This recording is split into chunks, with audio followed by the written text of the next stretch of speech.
Before Ghana Must Go became a slogan of shame, before millions were expelled from Nigeria in 1983, there was another story.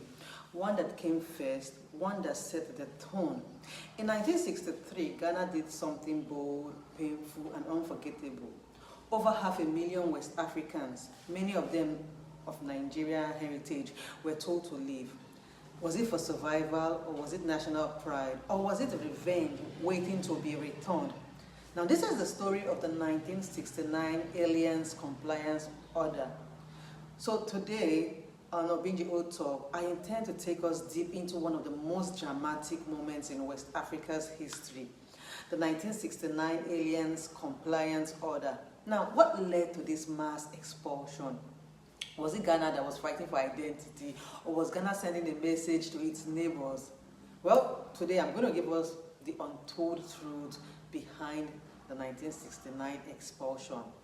1957, Ghana is free, the first sub-Saharan African country to taste independence, which was led by Kwame Nkrumah, the visionary of Pan-Africanism. Ghana becomes the beacon of hope for black liberation. Africans across the region flood in. I'm talking about traders, teachers, laborers, dreamers. Nkrumah even said, Africa must unite, and Ghana opens its arms for everybody to come in. So by the late 1960s, Ghana was home to hundreds of thousands of West Africans, Nigerians, Togolese, Ivorians, Burkina Faso. Some came legally. Many came with no documents. They were drawn by cocoa wealth and the relative peace. But behind the scenes, Ghana's economy was beginning to, strain. In 1969, the dream shattered. Kwame Nkrumah was overthrown. Ghana entered a new era, military rule, which was followed by fragile civilian leadership. And in 1969, a new prime minister took power. Kofi Abrefa, Busia, a scholar, a nationalist, a man faced with a broken economy, rising unemployment, and nation gaps in for recovery. So you can imagine what he had on his table. He said, we must put Ghanaians first. We cannot allow others to take the food from our people's mouth. So you can understand and imagine. Now, November 18th, 1969, the government issued the Alliance Compliance Order. All foreigners without proper documentation, especially traders, had 2 weeks to regularize their status, or the ultimatum of leave Ghana. You can imagine just 2 weeks to pack up a life, close a shop, withdraw your children from school, say goodbye to the only home that you have ever known. This policy was swift. Busia argued it was necessary, but to the thousands forced out, it felt like betrayal on the highest order.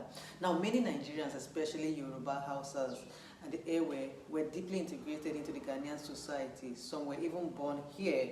But now, identity did not matter again. The only thing that mattered was citizenship. The question was Ghana protecting itself or what? Now let's go into the future. 1983, Nigeria happened to be the economic giant. Oil money flowed from left to right until it did not. As recession hit, President Shehu Shagari did exactly what Busia had done before him. In one of the largest mass expulsion in modern history, over 2 million West Africans, mostly Ghanaians, were expelled.